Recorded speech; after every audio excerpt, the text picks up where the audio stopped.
The cockpit of the Aethel interceptor screamed with proximity alerts, a jagged symphony of impending death.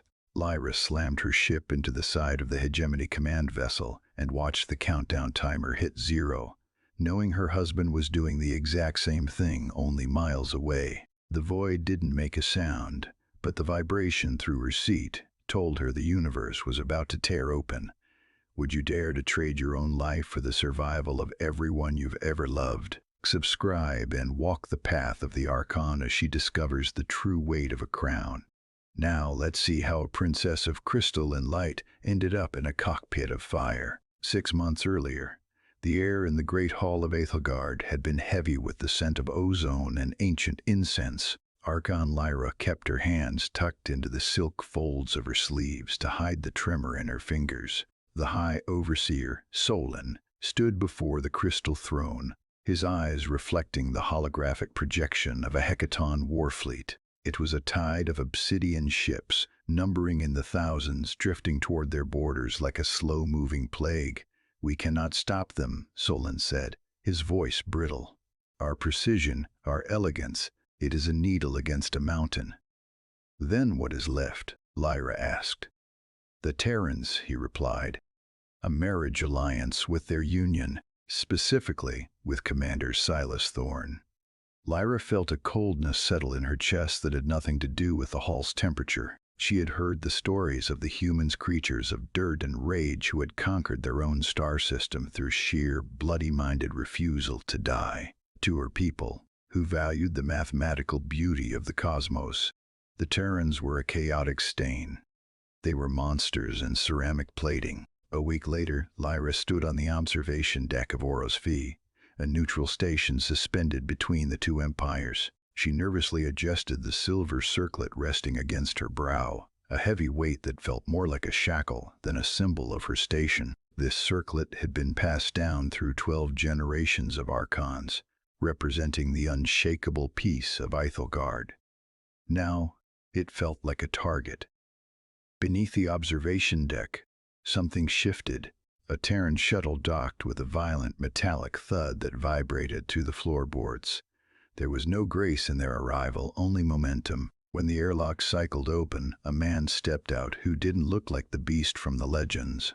Silas Thorne was scarred. Yes, a long, jagged line traced his jaw, but his eyes held a weary, calculating stillness. He didn't growl. He didn't boast. He simply offered a stiff, military bow. "Archon," he said. His voice was like grinding stone. "I'm told I'm the price of your world's safety."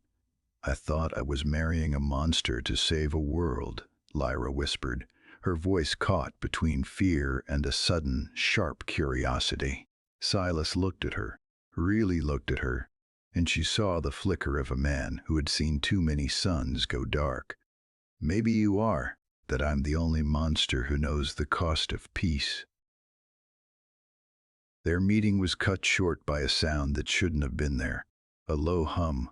Then nothing. Then the station's shields shrieked as a Hecaton raiding party dropped out of warp directly on top of them.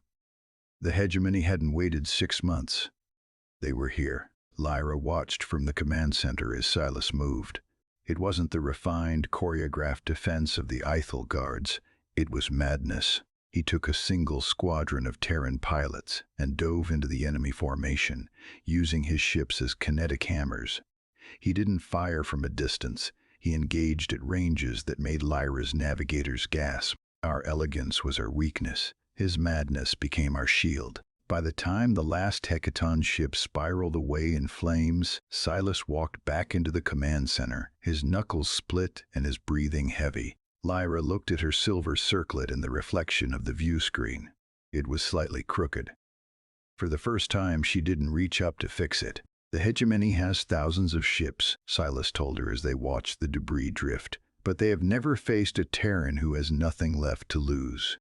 He wasn't boasting. He was stating a fact of physics. The strategy was as desperate as it was simple. Silas called it the Terran heartbreak, a maneuvers designed for pilots who had already said their goodbyes. By overloading the ship's primary reactor and venting the thermal exhaust through the main thrusters, a strike craft could become a localized supernova, which meant the readings were wrong. The Ithel tactical computers couldn't comprehend a drive core being pushed to 400% capacity. They saw only an impending explosion, not a weapon. Lyra's hands, once steady only when holding a scholar's stylus, now white-knuckled the flight stick of her interceptor. Beside her, or at least appearing on her tactical overlay, Silas's signature was a steady, burning pulse. They were screaming through the gaps in the Hecaton's obsidian hull, weaving between massive turrets that couldn't track targets moving at such suicidal velocities. Lyra, Silas's voice crackled over the tight beam comms, stripped of its gravel and replaced with a raw, quiet intensity. When the timer hits 10, you eject. My crew is positioned in the shadow of the moon. They'll find your pod. And you? She asked, though she already knew the answer. I'm a soldier, Archon. We're built for the ending. But she wasn't the sheltered princess anymore. The madness he had brought to her world had taken root in her own heart. She didn't eject. Instead, she pushed her throttle forward, matching his trajectory until they were two sparks of light, diving into the throat of the Hegemony's flagship. And now, in the silence of the command core, under the glare of 1,000 warning lights, she didn't feel fear. She felt a strange, electric clarity. The bridge between their ships was gone, replaced by the vacuum of space and the roar of their own engines. Lyra watched the countdown hit 0. The world didn't end in fire. It ended in a blinding, pure white expansion that erased the Obsidian fleet from the stars.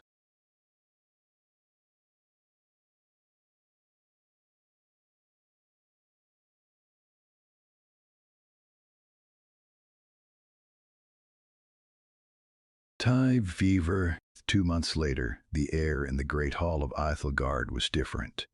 The scent of ozone remained, but it was mixed with the smell of Terran pine and the bustle of engineers. Lyra stood before the crystal throne once more, but she wasn't hiding her hands. She was holding a new silver circlet, one reinforced with Terran industrial steel. She wore it during this second wedding, not as a symbol of forced duty, but as a choice. She looked at Silas, who stood beside her in a dress uniform that still looked slightly uncomfortable on his rugged frame. He was no longer the monster from the legends, and she was no longer the fragile flower of the Ithel. In the silence of a drifting escape pod weeks ago, she had realized that some monsters are simply heroes who refuse to stay down. As they looked out at the integrated fleet Ithel precision, guided by Terran grit, she knew the future war would be different. They weren't just allies. They were a single, jagged heartbeat. Lyra reached up and touched the steel-reinforced silver on her brow. It was cold, hard, and absolutely unbreakable. The path to peace is often paved by those willing to walk through the fire. What would you be willing to change about yourself to save the person standing next to you? We'll be here tomorrow with another chronicle from the edge of the stars.